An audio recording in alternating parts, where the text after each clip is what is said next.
সব বাজার মহিলাকে নিজের স্ত্রীকে করে ঘরের ভিতর রেখে গেছে।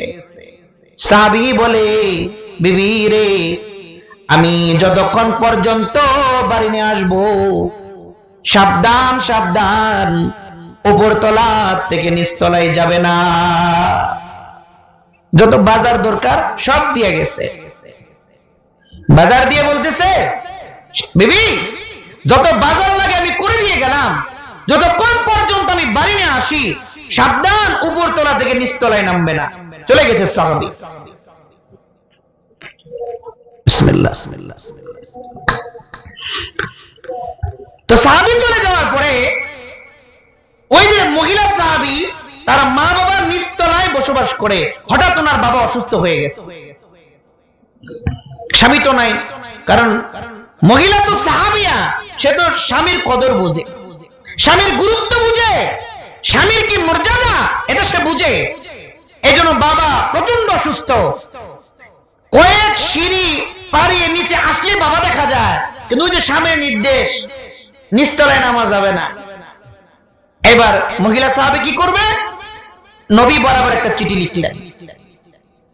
চিঠির মধ্যে লিখছে, পয়গম্বর, আমি আপনার অমুক সাহাবীর বিবি, আপনার সাহাবী আমাকে সমস্ত বাজারঘাট করে দিয়ে জরুরি কাজে বাহিরে গেছেন, আমাকে নির্দেশ দিয়ে গেছেন আমি যেন কোনোভাবেই উপরতলা থেকে নিচতলাতে না আসি। আমার বাবা খুব অসুস্থ, আমি এখন কি করব? অনুমতি যদি দিতেন তাহলে আমি নিচতলায় গিয়ে বাবাকে দেখেই আবার উপরতলায় চলে আসতাম। নবী উত্তর লিখছে, স্বামীর নির্দেশ পালন করো, নিচতলায় নামবে না। চিল্লায় বলেন আল্লাহু আকবার। এ কথা মা বোন ভালো করে বুঝবেন। আর আমাদের মহিলা কি হইলে কি বলতো, আবার স্বামীর হুকুম, বাবা মরে যায় আবার স্বামীর হুকুম লাগে। বাবাকে স্বামী কে বলার কোন দরকারই মনে করতো না, দৌড়ে আগে বাবা দেখে নিত, ঠিক না? আগে বাবা দেখে নিত।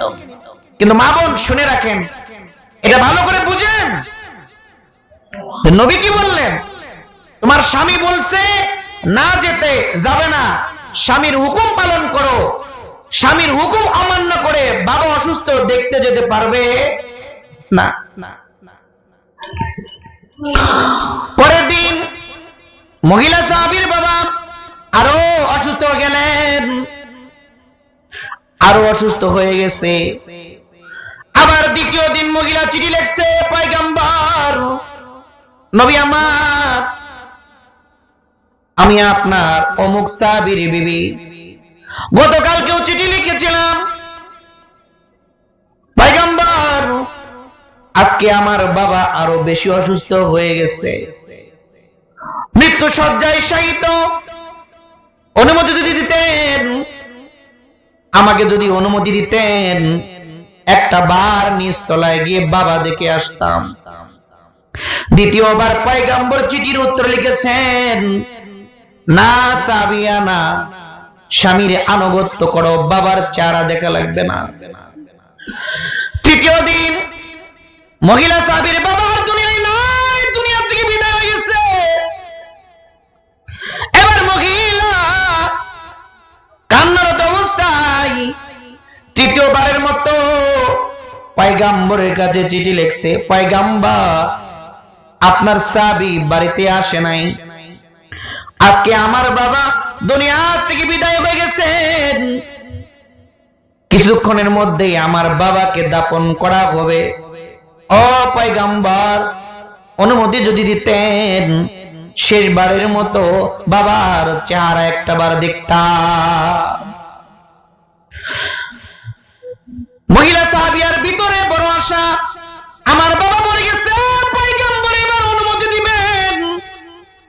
না না, পয়গম্বর চিঠির উত্তর লিখেছেন, না মহিলা না, স্বামী তোমাকে বলে গেছেন নিচতলায় নামবে না, তোমার বাবা দুনিয়ার থেকে বিদায় হয়ে গেছে।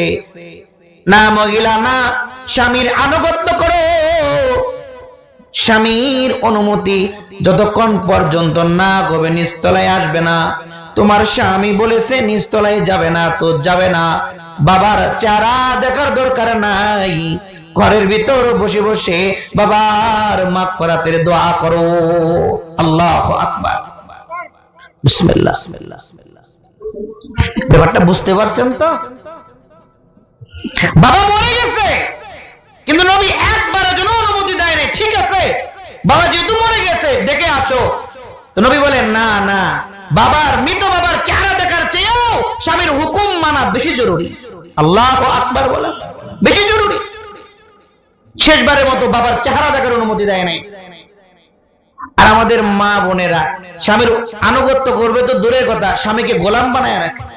ঠিক না? ঠিক না? গোলাম বানায় রাখে। যত প্রকারের ভাষা আছে, নিকৃষ্ট ভাষা বলে বলে স্বামীকে গালি দেয়। যেই মহিলা স্বামীকে গোলাম বানায় রাখে, স্বামীর ইজ্জত দিয়ে লালন করে না, স্বামীকে অকথ্য ভাষায় গালিগালাজ করে, নবী বলে ওই মহিলা জাহান্নামী, ওই মহিলা জাহান্নামী, ওই মহিলা জাহান্নামী। চিল্লায় বলেন নাউজুবিল্লাহ।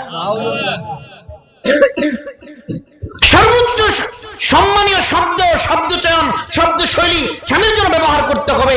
যেই শব্দ শুনে স্বামীর দিল খুশ হয় ওই শব্দ ব্যবহার করতে হবে। যে মহিলা ওই জাতীয় শব্দ ব্যবহার করে যে শব্দে স্বামী খুশি হয় ওই মহিলা জান্নাতে। কানেতা, ওই মহিলা কি? কানেতা। স্বামীর হুকুম পালন করছে, বাবা দেখে নাই। তো মেয়ের এই আমলে খুশি হয়ে বাবার জিন্দেগির গুনাহ মাফ করে বাবাকে জান্নাতি ঘোষণা করছে। তো স্বামীর হুকুম পালন করার কারণে আল্লাহ খুশি যদি বাবার জিন্দেগির গুনাহ মাফ করে জান্নাতি ঘোষণা করতে পারে, যে মহিলা স্বয়ং বলে স্বামীর আনুগত্য করেছে, ওই মহিলার ব্যাপারে আল্লাহর কি পরিমাণ নাজ ও নিয়ামত ওয়ালা জান্নাতের ব্যবস্থা করে রাখছে। সুবহানাল্লাহ।